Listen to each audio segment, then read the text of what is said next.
Welcome to our podcast. You're my second guest. Yay. And we're so excited to have you here. I would like to ask you about your background and also how did you become a fashion model and founder of Three Wise Gift Shop. Yeah. So background, I'm originally from Atlanta, born and raised. And so I came from a family of entrepreneurs, well, part entrepreneurs. So I am 6 feet tall and got my height from my dad. My dad was a former professional basketball player in the NBA, and my mom was really? Yes. Oh my God, I didn't know that. So my origin, family story, I come from a long lineage of basketball players on my dad's side, and then my mom is a super math nerd.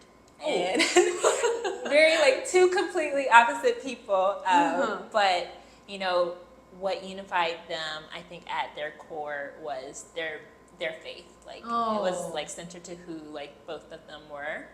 And so for me growing up, I always looked like an athlete, but loved fashion, which is another something that I got from my dad. He styled my sisters and I growing up. I have two girls. Sweet. And used to style my mom. He was the shopper for the girls in the Really? family. So ultimate girl dad raised me. And then my mom, she was just a super analytical thinker, planner, figure outer. So I feel like I inherited that from her. All the good parts. All the best of both, for sure. And so they kind of cultivated a mindset for me that whatever path I chose, whether it was something creative or if it was something very academic, to just do your best and pursue excellence in that. And so that kind of gave me the freedom to explore lots of different things. So fashion was something that I always loved exploring, and so that kind of opened the pathway for me to pursue modeling. However, I realized that at a young age, I think I was around 13 at the time, when it was kind of the time to pick whether I wanted to go full force with it or continue to explore other things. And I was I'm kind of a nerd. I feel you really have to commit. And I was I'm not ready. I don't want to miss class. My mom was well, if you have to shoot, then you need to figure out if you can do your assignments. And I was no, but I want to be sitting in class. So that created kind of this constant dichotomy of me fighting both worlds.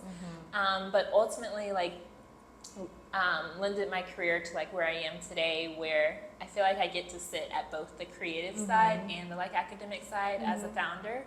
I feel you're constantly learning, and so my company, Three Wise Gifts, it's a premium faith-based gifting company, so really centered around family, faith, but also the finer things in life. So bringing luxury, gifting to other people, but through a centered and meaningful way. Wow. So that's. Are these necklaces? Yes. So these are two of our pieces. So for those who don't know, Three Wise Gifts comes from the three wise men who are a part of the Christmas story.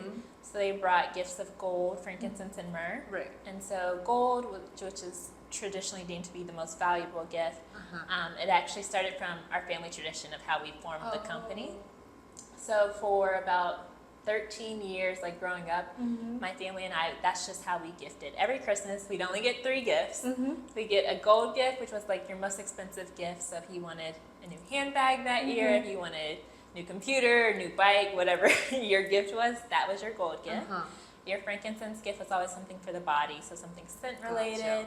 And then myrrh was something for your mind. So a new book, a new journal. And so kind of took that family tradition and what launched or gave me the impetus to start Three Wise Gifts today. So we cultivate gift sets and gifts in those 3 categories of jewelry, fragrance, and then spiritual wellness. So these are 2 of our jewelry. That's awesome. That's a great story. I like to think my co-founder is my mother.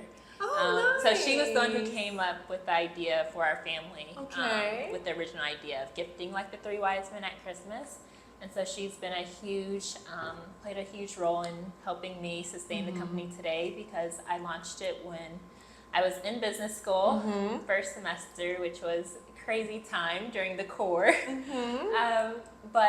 And I wanted it to be kind of test the idea about both in the Atlanta market, which is traditionally known to be southern states. I feel like are more faith-based, faith-centered, and just church culture is like a part of like a lot of people's like everyday lifestyles. But in New York, faith and spirituality takes on a whole new like landscape. So I was able to like kind of test that out, and so that's what I'm still doing here. So we've launched like fully in Atlanta. That's our primary market. But here in New York, we've been able to play around with different experiential gifting moments and events here in the city.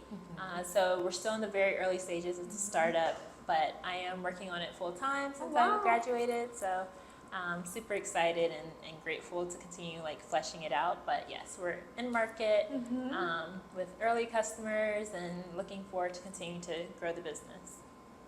So what is your role versus the role of your mom? Where my mom and I kind of sit. So I'm more of the creative, like product side of the business with like thinking about different partnerships or opportunities to like continue to flesh out like what the idea looks like in the market. My mom is kind of guides me with more of the financial aspects. So she's a CPA by background, so she helps me like map out all of those. And then also I feel like since it's still early days, she's also the chameleon, everything in one. I'm like, Mom, I need you. We're out of whatever, and, you know, we're trying to do this. And just most importantly, I feel like my sounding board, like, hey, I'm thinking of doing one of our ideas that I came up with was a like speed dating matchmaking event for faith-based singles here in the city.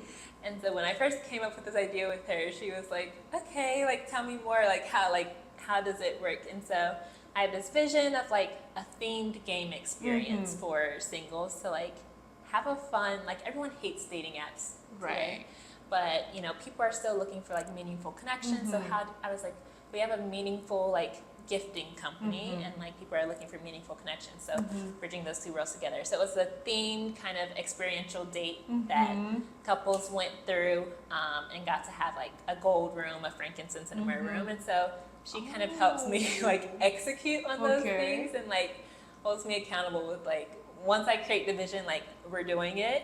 So she's an executor. She's a great executor, helps me. Could you describe what your typical day is like as a startup founder? Yeah. I feel like no day is the same. And coming from my consulting background, I feel like it depends, truly. So this summer, we're super fortunate. We have 2 interns who joined us. So they're working. And so what my day usually looks like is like figuring out what is top of mind priority for us always in the day. I like to start my day with like prayer, meditation, to just ground me, because I feel like there's always so much in my head of like, oh, I need to do this, I need to respond to this, I haven't gotten back. So just like to center myself first before I like pass on that energy to now like new employees. So that's how I first like to start. So always a like check-in. And then right now our like top focus, so we're in a working space now in Soho, which is super exciting to have like a physical space to just like center on and focus in the early days. And so during the days, there's different workshops or programming that I'm looking to tap into regarding like funding, whether, you know, we're looking at pursuing venture capital or going alternative routes. So that's like a big area for me of focus right now. And then product development conversations is always top of mind for me. So how we're looking at essentially taking aspects of the Bible and different faiths and how we bring that to life in like meaningful productized like form. I love it. So those are like 2 of my key areas, and then managing people, team, Got it. all of that. So when did you move to New York and what brought you here? Yes. So business school, our fellow alma mater, Columbia Business School, I started in August of 2022. So that's when you came? Yeah. I came this summer right before I started school. And it's funny because all of my friends from college who moved before me, I had always told them, I was like, I will never move to New York full time. I love New York for like a girls trip or a girls weekend, but I just felt like it was too dirty. I was like, it gets too cold. And I was like, I had all my reasons. And then when the time came, I was like, okay, surprise, I'm actually moving to New York. And I feel like most people, you kind of start to fall in love with it slowly, like once you're here. So what do you enjoy the most About the city. about living, working in New York? So I guess immediate top of mind, I always like to do like bucket lists for like different seasons. So my summer bucket list in New York is full of the most random activities and moments that I feel like you only get in New York, where you can, I found a new puzzle club meetup where we do like puzzles together. Wow. We're puzzlers. And then I have like my kayaking that I do in the city, and then just In the Hudson River? in the Hudson, Wow. yes, which I love. So I was a rower in high school, and so I love like being on the water. And to have like in Atlanta, it would take me like 45 minutes to get to the water. Back here, it's like a train ride. You can do it in Hudson River. It's you can go to Brooklyn. Like you just have options. Walk there. We walk You literally. Yes. So I love the optionality of New York City. There's like endless things to do, incredible museums, amazing people like yourself, and just like I feel like in a city that never, quote unquote, never sleeps. Like I feel like you have the option to sleep actually 100%. If you want to, or you have the option to like try a million restaurants and go to museums. So how do you stay motivated as a startup founder? It's a great question, because I feel like to be a founder, like you kind of like, yes, there's a level of passion in like what you're doing, but like the ambition and focus, like keep going after it when it might not be working out like how you initially imagined, or having to like pivot and be flexible. So it's definitely, I feel like I always say like I'm building my company, but the company is building me as a person. And so for me, like motivation, I'm very spiritual, very faith kind of centered. So it's driven me a lot into like my connection with God, to like ground me. But I think also have like the people who I have around me. We talked about like the people that we have for all of our fun, passion hobbies. But people always say like entrepreneurship is lonely, and I kept hearing that, and I feel like whenever I keep hearing something, I'm like it can't be. You just haven't like them.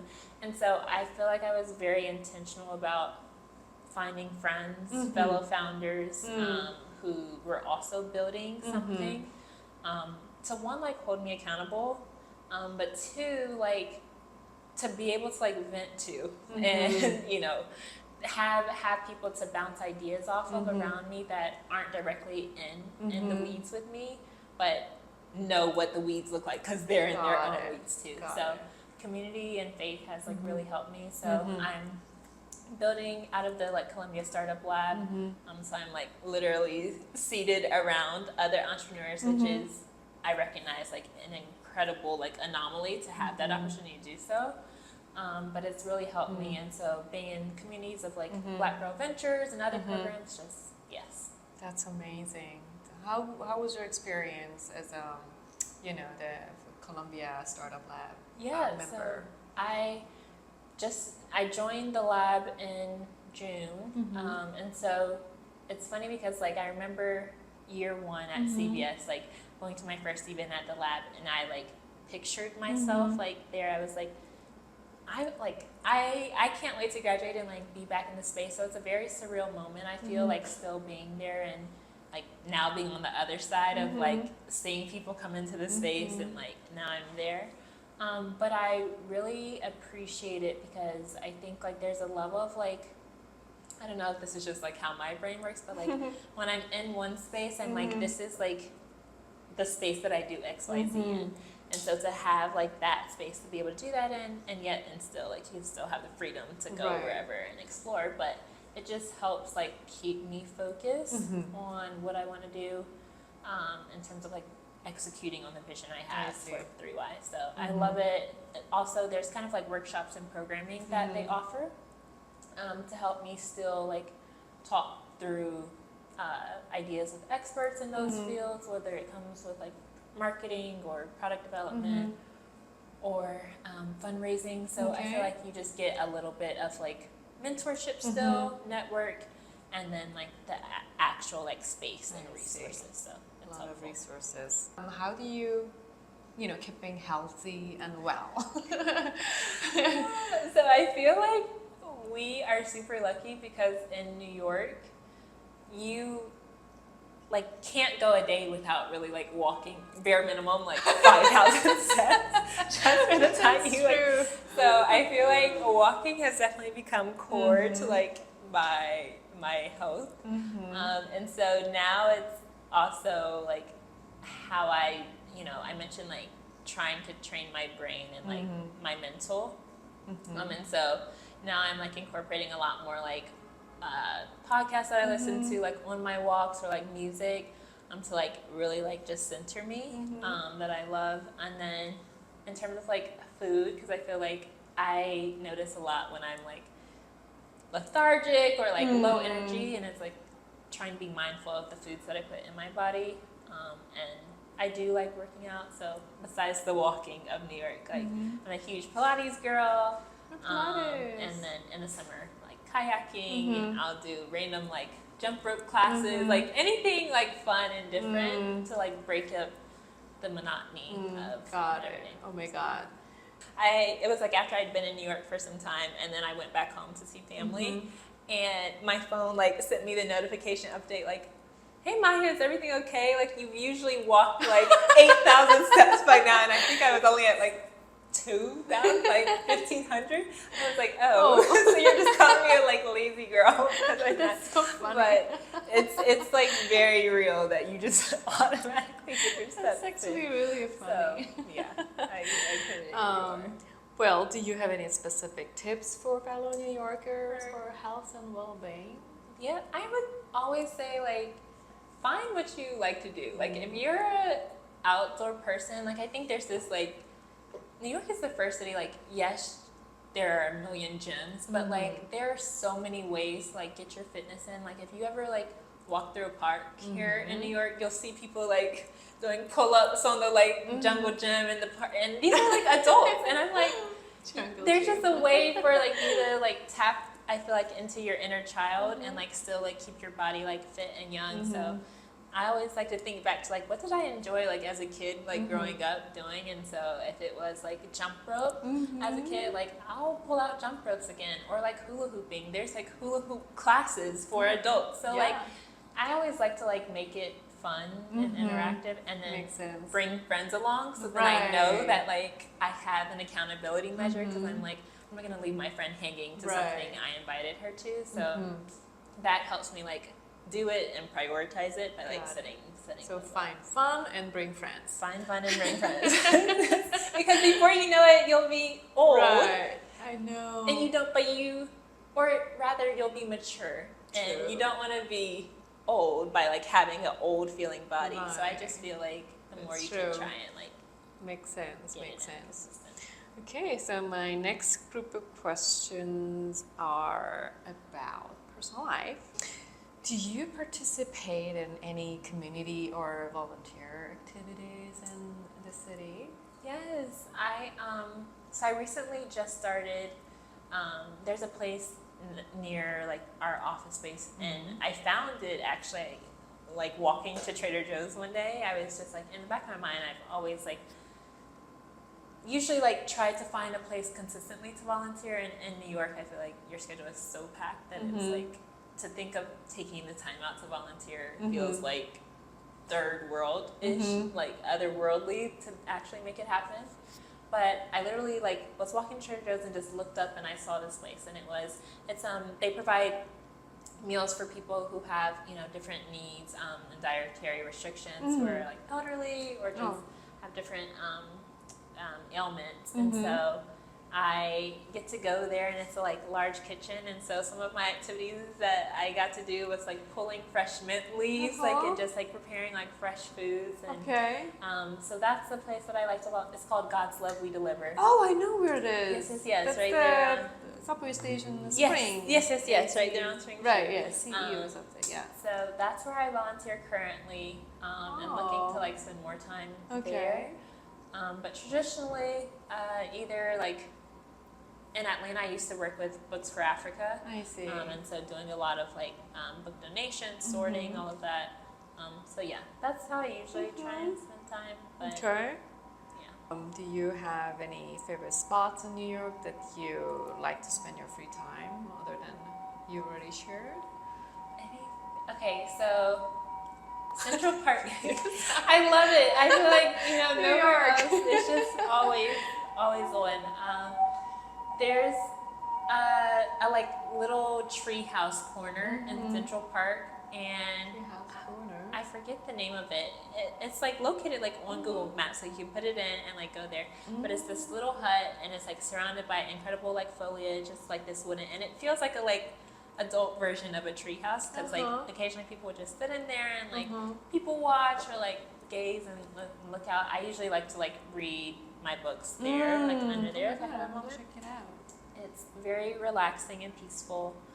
I feel like all of my little hot spots of like food places I like to go, but in terms of like activities, like that's definitely one of my favorites to go. And then I think I just moved to a different area of New York, so I'm exploring that area and checking things out and seeing what I like over there. But yeah, that's probably my favorite. All right. So I want to ask a few questions about your Breezm experience. What made you decide to try Breezm initially? Yes. So, school at Columbia Business School, I was a part of the Retail and Luxury Goods Club executive board, and every year we have our annual conference, and you guys were a part of like our conference kind of gift bags, and so usually we like have different like inserts in the gift bags, and I was going through it and I was like, Breezm, like I haven't heard this, but I saw the glasses on the front, and my sisters and I, we are all notoriously like the 3 blind mice. Really? And we all have terrible eyesight. So I was like, anytime I see glasses, contact, like anything in that genre, I'm like immediately locked in. Okay. And then it was incorporating tech. So those were like the 2 things, and I was like, that's enough for me, because I've been wearing glasses since literally I was like, I think I got my first pair of glasses at 6. Oh no. And then I actually started wearing contact lenses at like 7 or 8, because I used to dance like 4 or 5 days a week. Oh, no. And so I will never forget that feeling when my glasses went like flying across the dance floor, just the like embarrassment. But then also my eyesight was not great, so I couldn't even find them.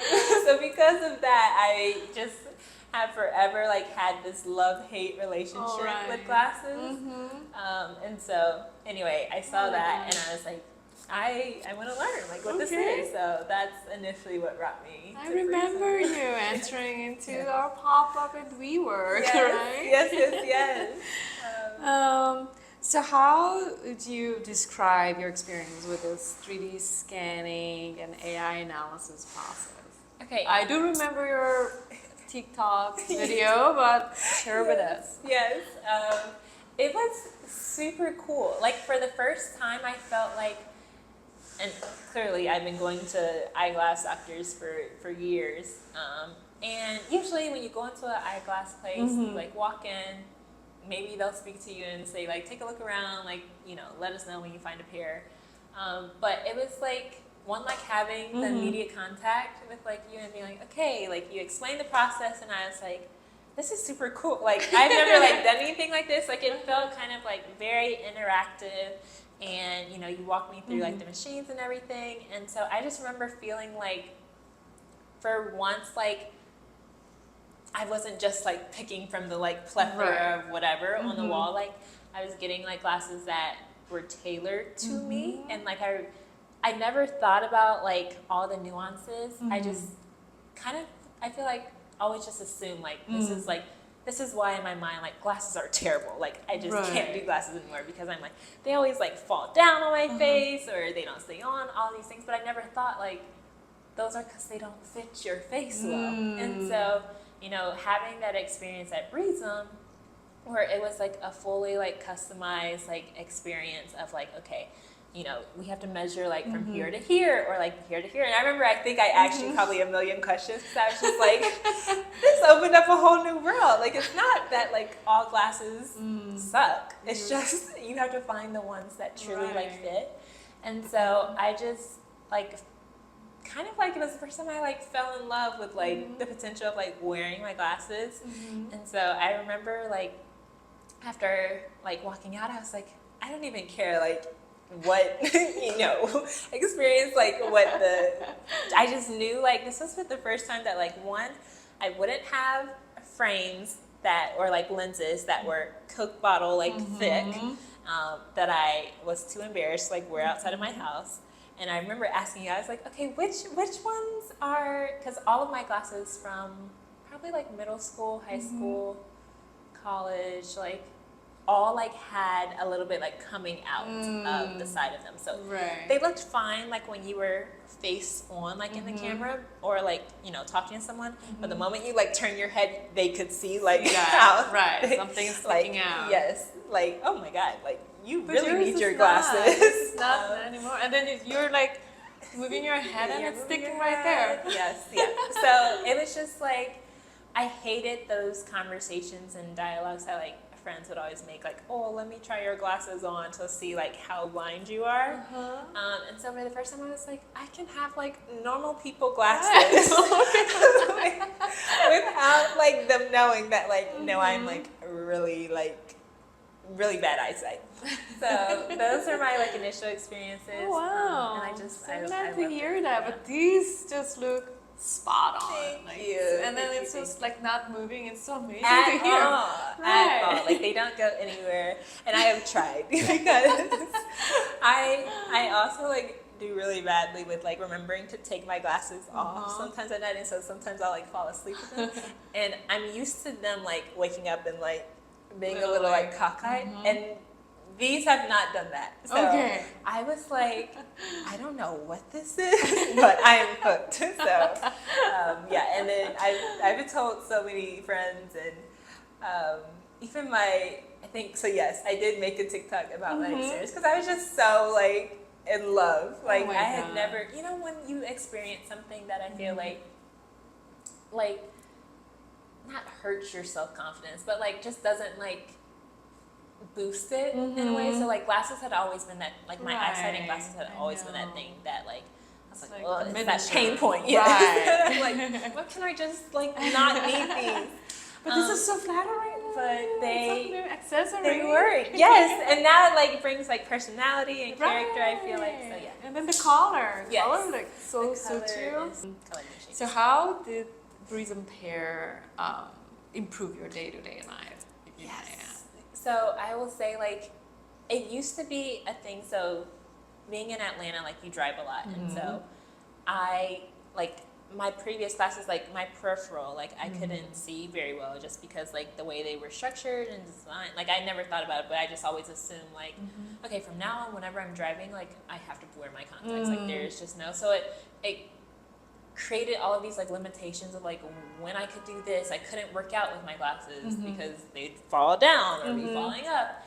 And so Breezm, like with my glasses now, like I don't have to worry about like, okay, when I'm going out for a walk or like when I'm doing this, like are they going to like fall off my face, or if I'm looking around, like, so I just feel like there's a lot more freedom that I have to just like live my life. And like if I'm not feeling like putting in my contacts, like I'm not stressed because I know like my glasses are going to work with me throughout my day and not like me fight with them throughout the day.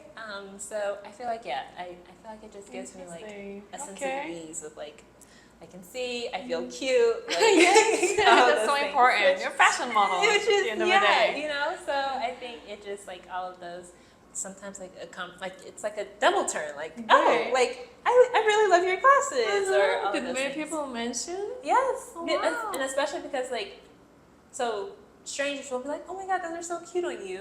And then my friends and family are like, you're wearing your glasses in public, like who are you? Like this is so, because for years I only wore my glasses at like my girlfriends who knew me at sleepovers knew I wore them because at nighttime, and then other friends like knew, because if I had like contact stuff going on, then I would like swap them out. And I remember when I was a rower on the crew team, one time like my contact like dried out on the river, and like just you have to throw it away. I just had to throw it away. So I was like walking around with one contact in, and my coach was like, "Do you have glasses or anything?" And I was like, "I cannot wear my glasses."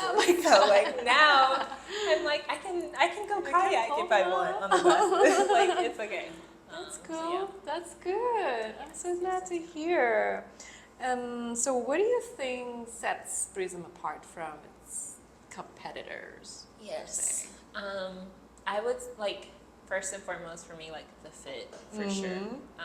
Which I think is like so hard to do because everyone's face features are like so unique and different. And so I think like that for me was like one thing that stood out in terms of like just like the structure of it, but like how I mentioned before, like how you get to like be a part of the experience of like almost like designing your own like glasses to fit like you. It's like super unique. Like I'd never seen like anything else like that. Like I always went to the traditional eye doctors, or even like some of the more upscale ones that you know had more of the luxury like lenses. Like I would still at the end of the day walk out with thick frames, and like maybe like after a few months they would start slipping, and then I'd go back to the doctor and like, can I have them tightened a little bit? So I feel like Breezm, like once, I can't remember when it's been at least a year for sure that I first got these. Like it was last I year. have not come ever to get these tightened once. Like you're always more than welcome to visit us back for maintenance. I certainly will. But this time I really have my eye on green. Like green has become my new color. Green's a fun color. Yes.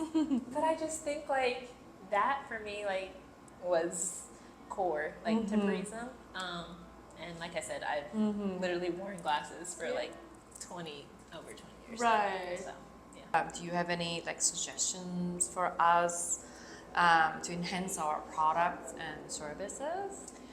I have like super kooky like ideas, but like I want to pick your brain. I feel like I think back to like my athlete days or like dancing days when I would like never think about like wearing glasses and like those things. So like even like showing, I think, just the incredible like capability of the like fit and glasses themselves. Like partnering with people who are like in these active, like, you know, super active individuals, and it's like, hey, like this works for my life, like even outside like typical like I'm at my desk working, that like they literally can be with you throughout the differences. So I think like that would be a super cool. Are there athletes who wear glasses during their competition? It might be difficult, right? It is super difficult. Yeah. But I feel like people haven't done it because they're inevitably going to fall. So I don't know. I feel like it would be you know how like you see like Apple will like do their like phone drop test or something. Like I feel like that could be a really cool like like glasses test. So yeah, I think so sports and partnerships. Gotcha. What strategy do you think a startup like Breezm should adopt to become more known in the New York community, or or in the US?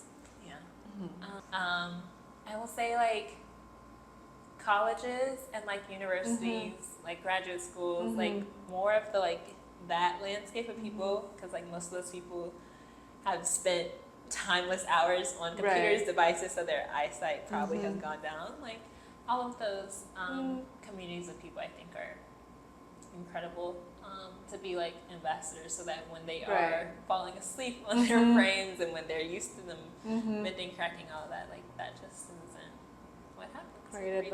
Great advice. So my last question, how can Breezm be better engaging with the startup community? That's a great, like, and you I don't know if can I share your great thing that you told me? I feel like I'm super excited for you guys to be like having the Breezm story in a case, because even like from day one of when I came in to see where Breezm was, with like in the WeWork like office space, to like today having a full like storefront. Oh yeah, you visited us when we were under construction. Right, so I saw you guys in construction. I saw you said and then we were, yes, and then construction, and now you're here. Now like blown. I always and I say this because I think it's like so encouraging to see like literal like grassroots grow into the evolution of like what you guys designed or envisioned Breezm to be. So bringing people on that journey, I think there's just a lot of like incredible learning lessons I'm sure that you guys have to be able to share, and that you're still like thinking through. But I always feel like as a like fellow like early stage entrepreneur, we're always like looking for like, how did you navigate this? Like looking for like people to like help you think through, but then also like to like see examples that like, okay, this is possible. Like it's not so far reaching to like actually like make something manifest and like come to life. So I would say like definitely storytelling and bringing like the Breezm story into the founder community as like an example of like what's possible, and like also like offering guidance, advice. I feel like there's no like, you can never like have enough wisdom, and I think it's always amazing to learn from people who have done it well. And so that would be my two. Makes sense. Wow, amazing.